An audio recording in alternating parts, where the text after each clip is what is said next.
Good morning. Thanks for being here, Larimer County Press Conference. I'm Denny LaRue, Larimer County PIO. I'm going to turn this over to the chair of the board of the Larimer County Board of County Commissioners, Steve Johnson. Good morning, and thank you all for coming. As you know, in September of this year, Larimer County faced one of the most devastating disasters in our history. Our purpose of our press conference today is to share with you some of the things that we have done on county roads. As you know, we're pretty much got most of our county roads open. We're entering another phase now where we're dealing with some of the local roads. The picture on the screen behind me is Big Elk Meadows in the southwestern corner of our county, and this is what Big Elk Meadows looked like before the flood. This is what Big Elk Meadows looked like in the middle of September after the flood.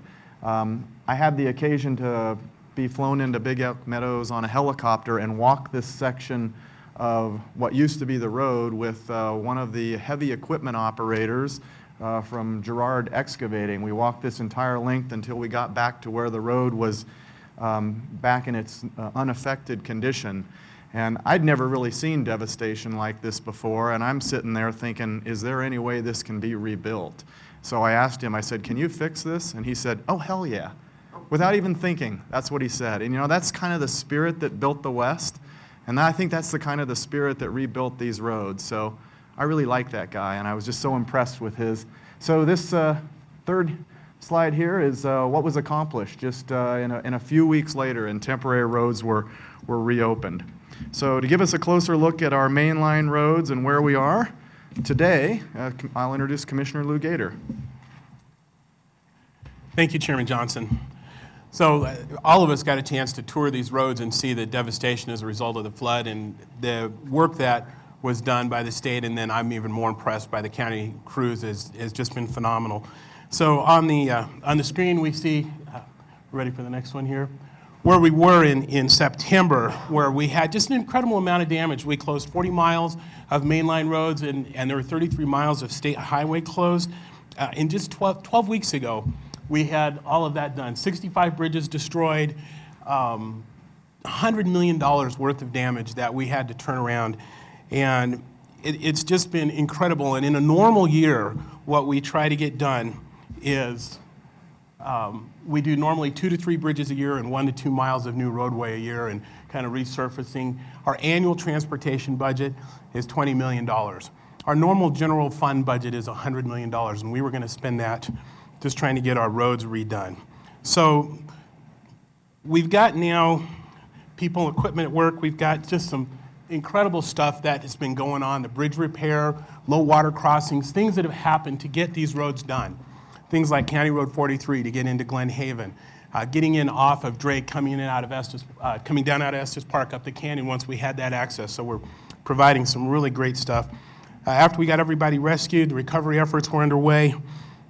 Our focus was to get access back to our citizens. From the get-go, this Board of County Commissioners was committed to getting citizens in and out. I made comments that they might be in by pack mules, but I think our road and bridge crew did far better than that, in that you can get your Honda Civic in there right now. So we hadn't planned on that necessarily. So our progress to date now, if you think about where we started and kind of where we are now, we've got 25 separate construction projects going, 45 bridges reopened, and then, like we say, 30 miles of temporary roadways. And some of these construction projects are permanent. We've got there were some cases where they just decided it was faster and easier to just do the permanent repairs. Now, most of the work is temporary. However, I have to admit the temporary roads are still pretty good. So look at where we are now in just 12 weeks. We have 2 miles of county road unopened. And if you think, we started with 65 miles. And now we're down to 2 miles of county road that aren't open. If you compare these side by side, all of the stuff that was in the red on the left, that was right after the flood when we kind of got our initial assessment. Now if you look on the right, there's just a couple of areas, and some of those are because we want to do it. We've had some conversations with the landowners, and we're looking at a permanent solution there, so we've taken our time.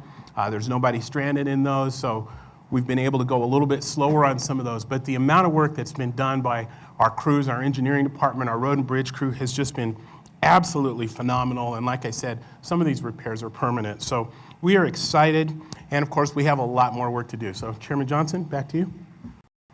So this slide that you've seen before shows what the roads were at the end of the flood and where we are today. And I think really the effort that has been made by our road and bridge staff, by our county employees, by the county employees of many other departments, the health department, the planning department as well, has really been nothing short of heroic.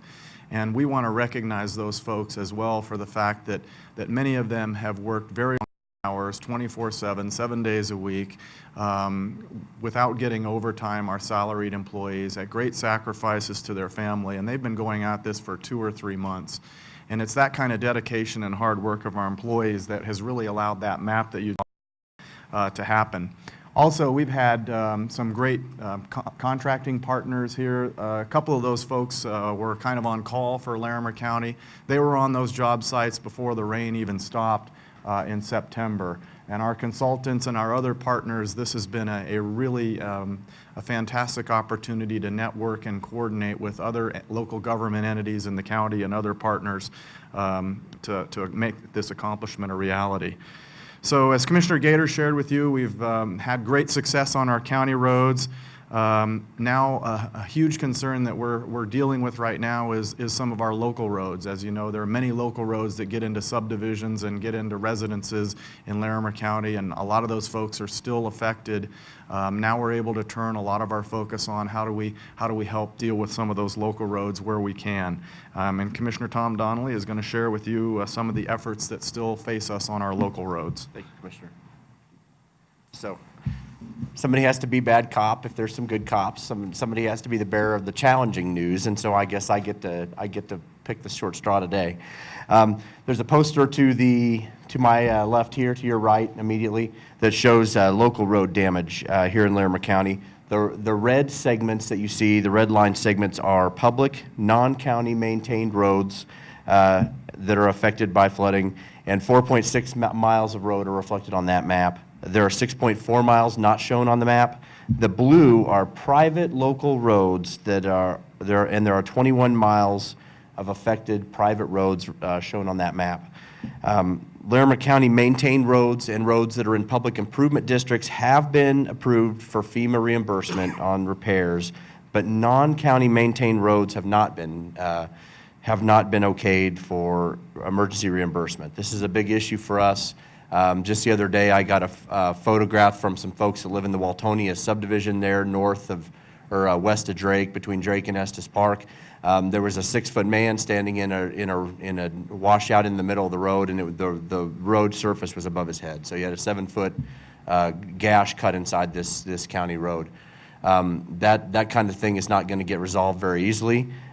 These are tough situations, and Larimer County's manager, Linda Hoffman, is going to talk about reimbursement by FEMA on these non-county maintained roads. So Linda, come on up. Thank you, Commissioner. From the beginning of the finish of the flooding, we realized that we had a lot of these roads that are public roads, but they are not maintained by the county, that would need repairs. And so we've been working with our partners at the state and with FEMA to get a determination as to whether or not those could be reimbursed if the county were to expend funds to repair them.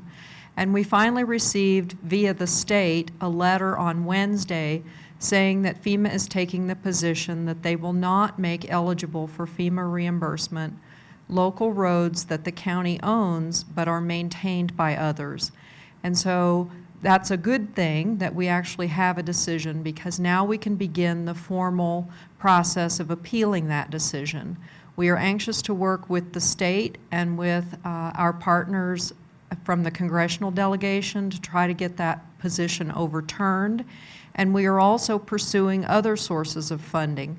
The state has worked with HUD to get funding for community development block grants, disaster relief, and we have filed our questionnaire and made, in every question we could respond to and squeeze in that problem of local roads, we have responded that that really is one of our highest needs.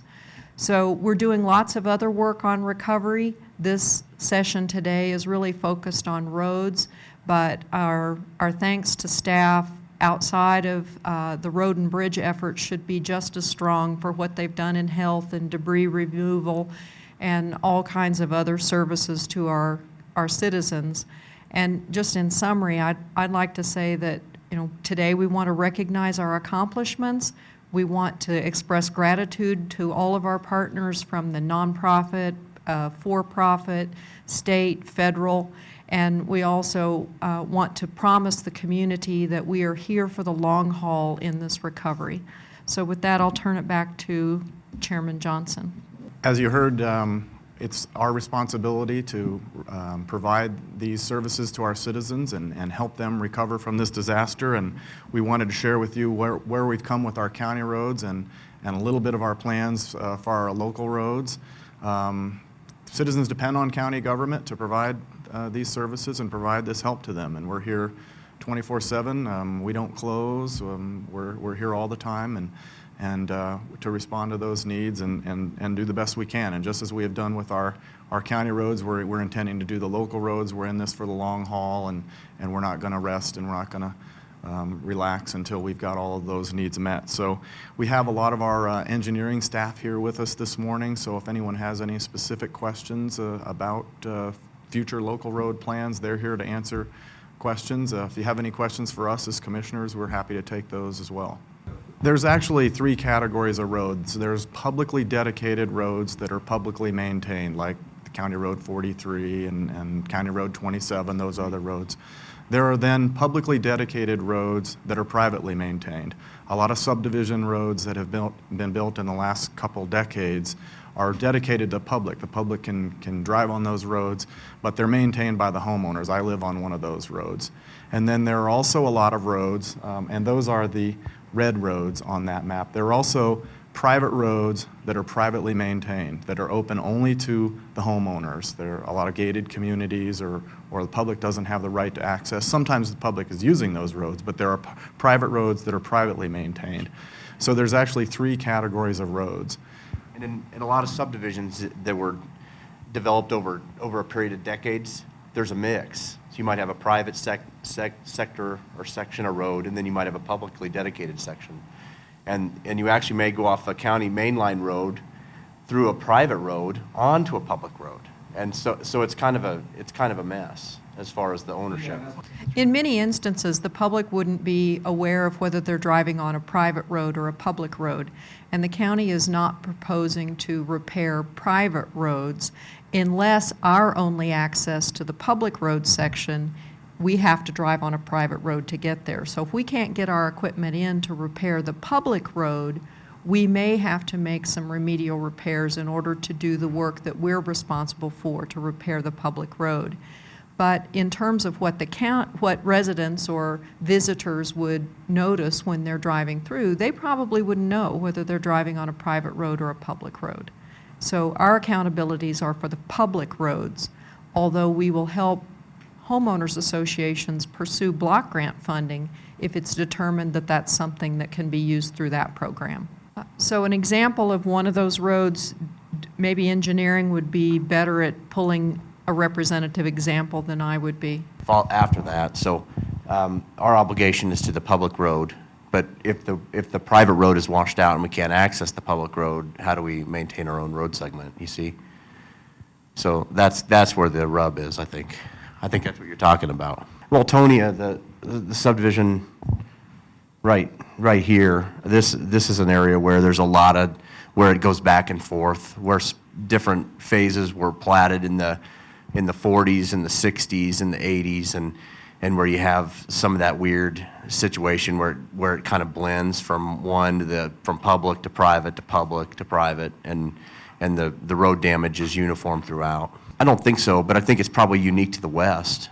I think that's been FEMA's issue, is that they don't really understand how road dedication and maintenance is handled here in the West.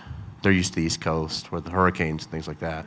Because here people take care of themselves a lot. They're more self-reliant. They're used to taking care of their own roads and doing that maintenance themselves. That's my take. If somebody else wants to say something different. Linda, do you want to say something? We've reached out to our two neighboring counties that also have a lot of flood damage, Weld County and Boulder County. In Weld County, they have a lot of these kinds of roads, but they don't have any damage on roads of this type. Boulder County has a lot of public roads that they just don't maintain. And so the public that uses that road have come together. You know, they have a potluck supper once a year. They throw money in the pot. They buy a load of gravel. They repair the road.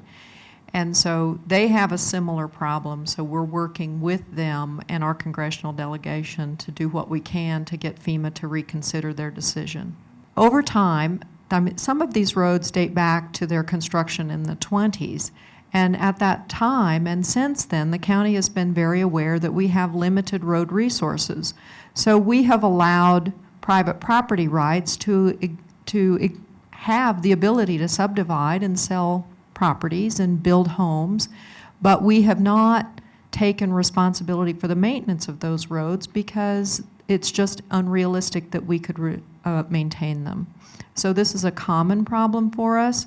It's the order of magnitude in terms of the resources needed to repair the roads is high, and it is a disaster of a proportion that we need the federal government's help. So we were very disappointed when they made the decision that they didn't think the roads were eligible. The $100 million basically did what you see up here. I think the bottom line on these private roads or public roads that are privately maintained is, the takeaway for me is we're going to do everything we can do to help the citizens that live on those roads. We are not permitted by statute to use public money on private roads that are privately maintained. The law views those roads essentially as a long driveway, as someone's driveway. If the public doesn't have a right to drive on them, the public doesn't have their tax money going to maintaining someone's driveway. Public roads that are privately maintained, I think the expectation is that private citizens will maintain those roads. I don't think the expectations are that the citizens expect to rebuild that road from scratch if it's destroyed. So we feel very strongly that we have an obligation to those public roads, even that are privately maintained, to assist those individuals.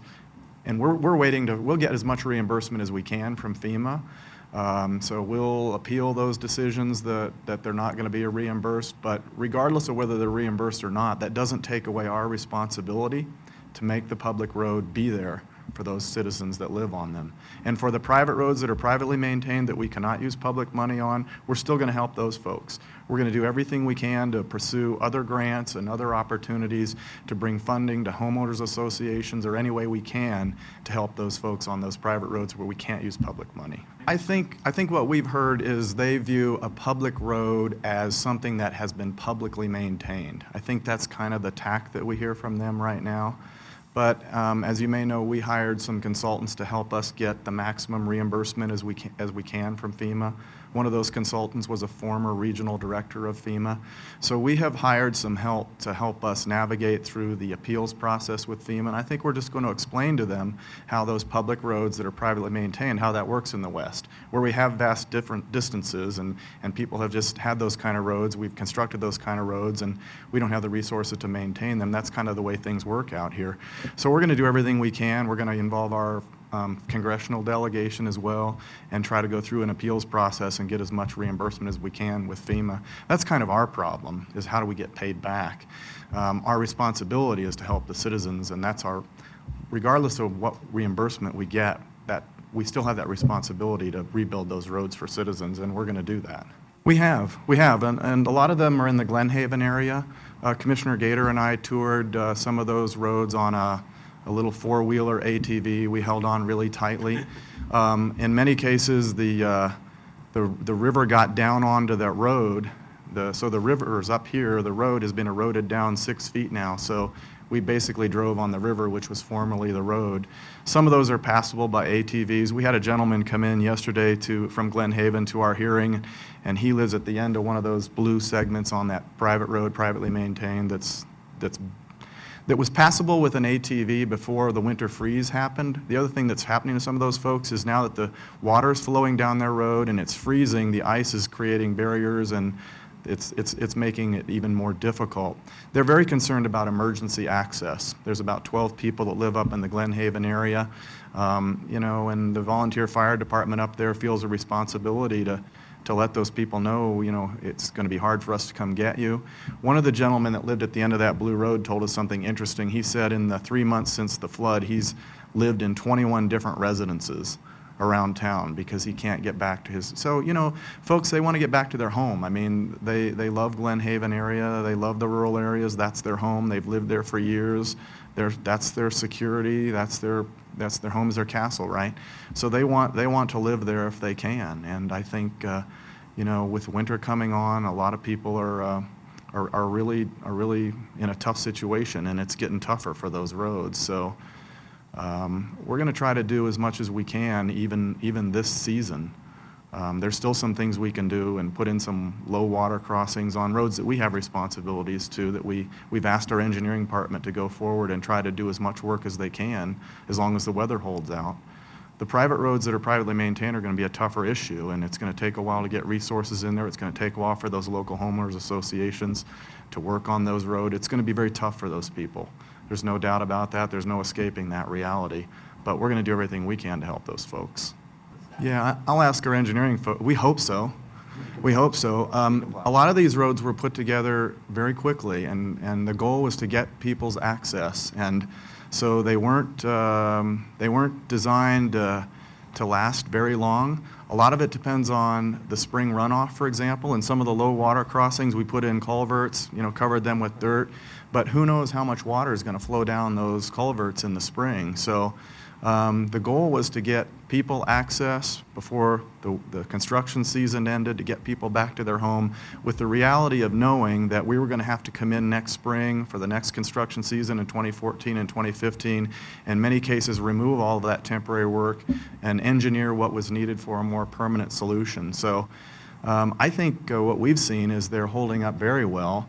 We're hoping that's the case. We really don't know what the spring runoff's going to be. So there may be some problems with some of the temporary roads, but that's the reality of the best job you can do when you try to do something quickly on a temporary basis. So Mark, would you elaborate on that? Mark Peterson, I'm the county engineer.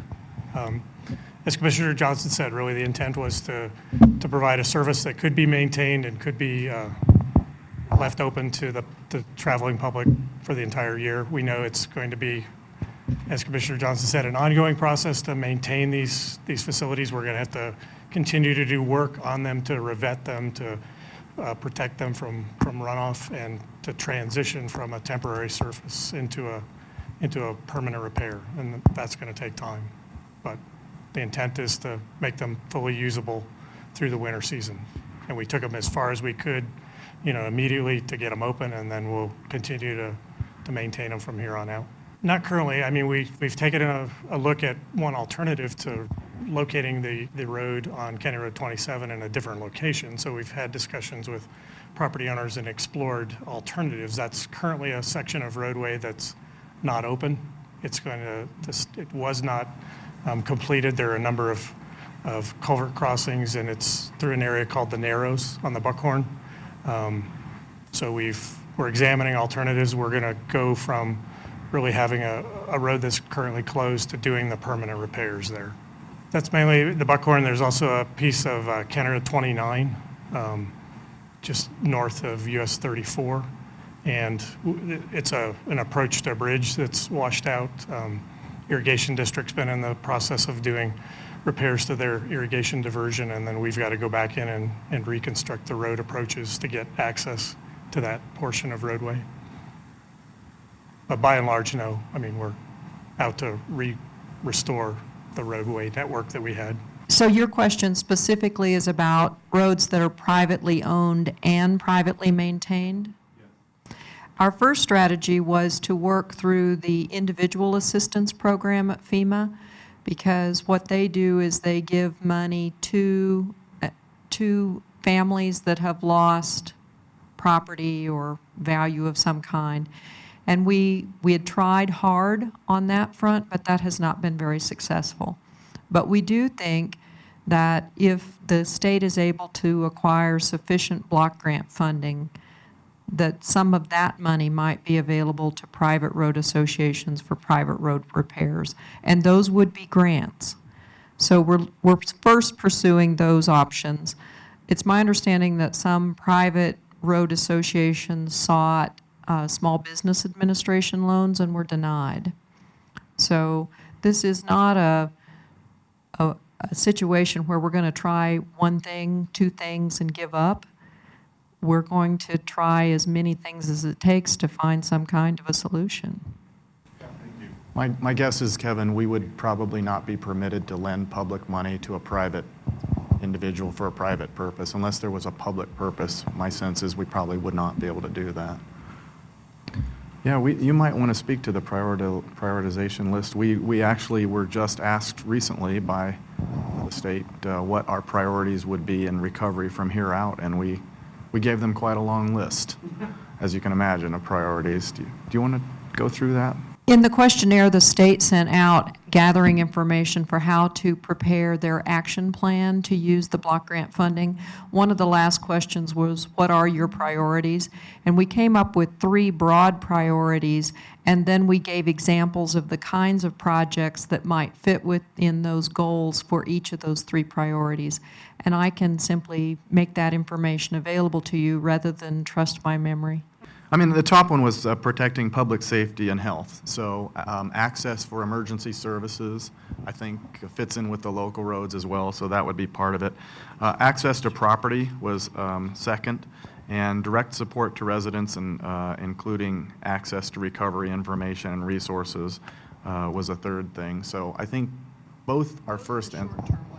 The long-term ones are broader, and you may not have the... Yeah, the top long term was to honor and enhance the spirit of communities impacted by the flood. So I think that would be involved in that. Rebuild in impacted stream corridors so as to simultaneously respect private property rights and protect long-term safety. And third was to expand emergency management and recovery capabilities within Larimer County. Thank you very much for coming.